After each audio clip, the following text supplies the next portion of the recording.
We're here at the second annual GovRAMP Summit. Last year was StateRAMP. This year is GovRAMP. A little change in name, but still the same goal here. And I'm with JR Sloan, the CIO of the state of Arizona. JR, good to see you again. Thank you. You too. And Joe Bielawski, the president of Knowledge Services. And Joe, thanks for joining me again. Thank you. And you both also are members of the board of GovRAMP. So let's start with, we have a new name. I know that's like not so exciting anymore, but we went from StateRAMP to GovRAMP. JR, just give me a little thought about the thought behind that. It seems logical, but at the same time, there's, I'm sure, a lot more weighted to it than just, hey, let's change the name. Sure, a lot more went into it, but I'll say, at the heart of it, it's really signaling that it's not just for states, right? The local community, our counties, municipalities, everyone in the below the federal level, we all need cybersecurity as well. We're all engaging with these cloud solutions that bring us all the scalability and the agility and the benefits for our modernization. Everyone needs access, and so really just not having the name be any kind of a barrier. And it seems so simple, right? Like, well, if somebody at the state and local level, especially the non-state level, goes StateRAMP, well, I'm not a state, I'm a city, I'm a county. And so it's just very simple. Was there, I have to ask, was there other names on the list? Did you have or was it just someone said GovRAMP and you all were like, yes? By the time it got to me, it was just GovRAMP. Joe, did you hear any more? Well, truth be known, so 5 years ago when StateRAMP was born, the challenge always is URL availability. We happened to purchase GovRAMP.org at the time of StateRAMP, believing that one day this might be a need. All right, see, there's always a story. There's always a story about it. All right, so here we are a year later from the last time we spoke at the Cyber Summit. What has changed around GovRAMP? What is new? How are things better for states and local governments when it comes to improving the access to and buying of cybersecurity services? JR, start from the Arizona and perspective.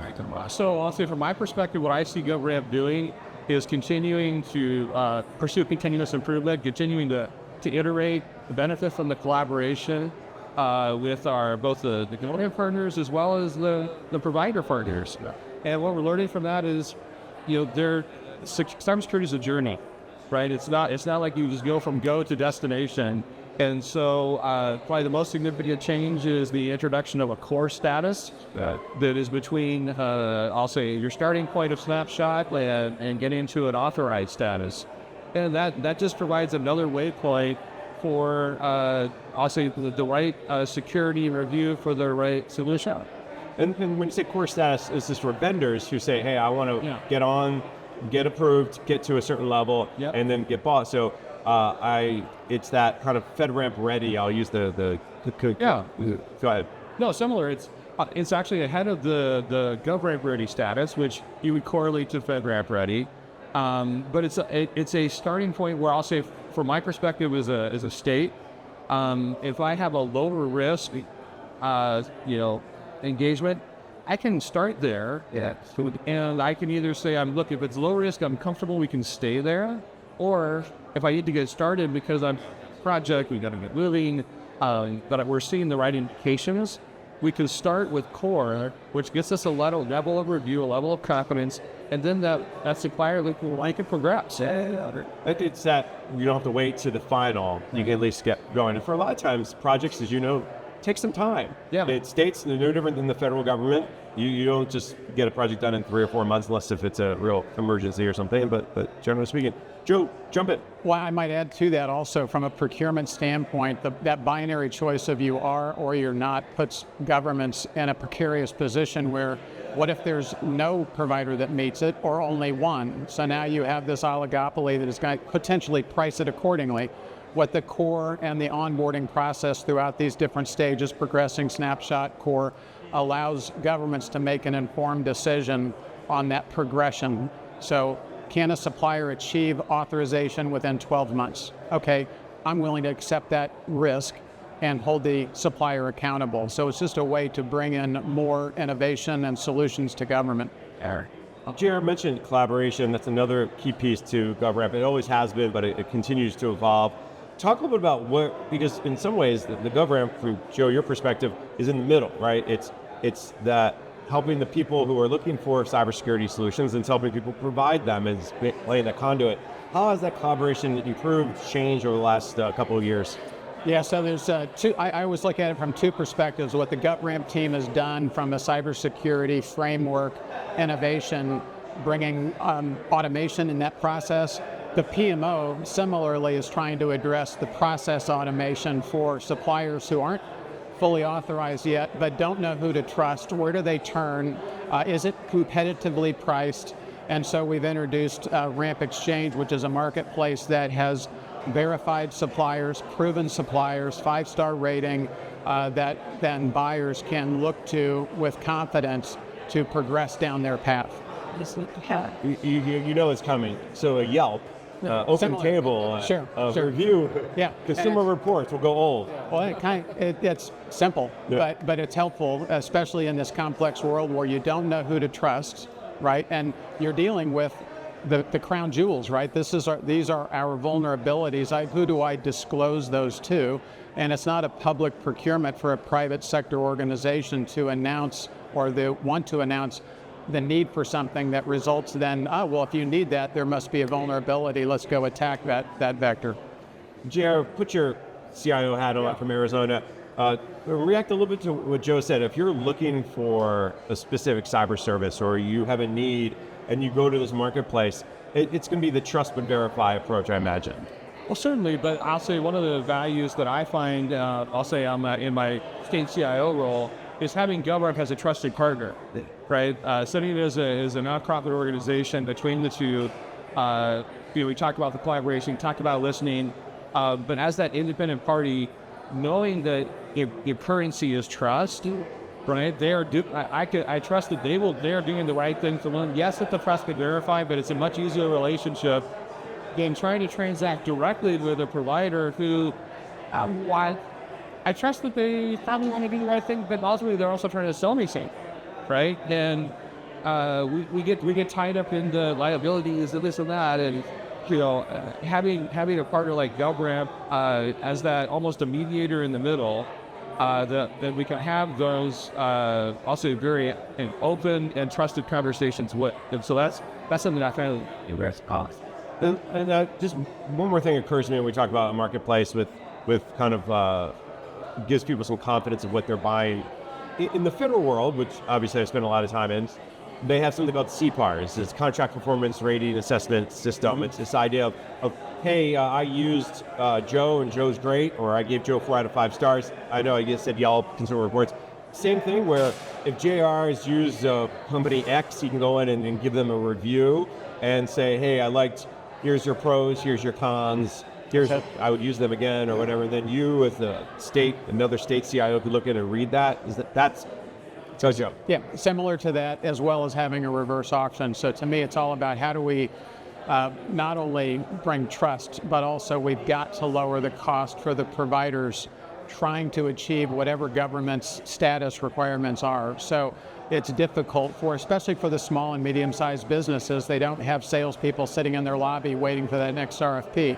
So they're actually reaching out to the supplier community saying, can I write a check to you, right? So basically, so the idea of being able to say, here's my need, and RAMP Exchange helps to create the RFP. Is it the right language, the right specs? Review the responses, assess them, because many times the SMB community, they don't have experts in cybersecurity, they don't have experts in procurement. So we're there to try to bridge those complex issues and simplify it. See, I was looking at it just from a way to sell, but it's a way to buy too. And to your point, there's probably templates, there's probably service level agreement examples, and then just the way you're talking about it is also, I want to find 10 people to bid on this or 5 people. And so there's my access. That's exactly right. Have you used it yet? I'll put you on the spot, JR. So we engage with GovRAMP and then services on a regular basis. We've incorporated the language into our base contracts. We're working it through our processes. As you know, things in government take time to turn over. And the fact that we had a RAMP program before GovRAMP existed was helpful. And yet, I will tell you that we are in a much better position today as we approach new procurements with both awareness across all of the individuals. Arizona's a more federated environment, decentralized, and yet in that community, I can tell you that the folks are aware of what GovRAMP is, what the benefits are, and how to engage in the state's procurement process to ensure that they are on the right path to success. Another change I want to just hit upon is GovRAMP is pursuing the high category. It's been moderate, it's been low in terms of the level of cybersecurity. What does that entail? What's that look like? Is there timing? What can you tell us? So I know I'm Joe? there. So Joe, Joe's there. So I would simply say the provider community that delivers services to the federal organizations, agencies, and the state governments that have federal funding, that's what is driving it. So there must be a FedRAMP high to deliver this, and they use GovRAMP, and they may not be as aligned with FedRAMP. So what we're doing is addressing the need of state governments and local governments that have federal funding requirements associated with those contracts. And this is for things like CMS, Yes. right? Yes. I've heard the kind of protect to health data. It's for things like potentially unemployment insurance. I know there's a big push exactly from right. the administration to reduce fraud and waste. So what the way the high works is to take what you've done in FedRAMP and then just say, okay, what does this mean for state governments? Or can you delve down a little more? Well, it's for state governments for the very reason I just described, but then there's also been federal agencies that have reached out to GovRAMP saying, is this something that we can use? The provider community has brought this idea of using GovRAMP, but do you have a GovRAMP high? Yeah. Because the provider may have already gone through, most likely has already gone through GovRAMP. So again, we're just trying to meet in the middle to deliver those services. And JR, from your perspective as a CIO, do you say, we don't believe we have too many opportunities for high until it's there, then you go, oh, well, we could use it here. And, like, is there some kind of, not unintended consequences, but that idea of we didn't know it, we needed it until it's available? Yeah, I'll say, as we've looked over our opportunities that I've been involved with the state, moderate has been sufficient. But the fact is that, high can come up. So not having to do, I'll say, additional work at the state level to close that gap, being able to have a stable of providers that we can get through GovRAMP, absolutely beneficial. As we continue down the path from, as you both put on your board member's hat, we talked about a couple things that are kind of on the short-term horizon. Where are we going next when we have this conversation a year from now or 2 years from now? Where would you like to see the continued evolution of GovRAMP? Can I use an overused word? Oh, please. Harmonization. Harmonization. Can I use that? So that was the theme last year too. So it's still a big problem. And it continues, right? So we have been working with the FBI on CGIS and having a CGIS overlay to GovRAMP.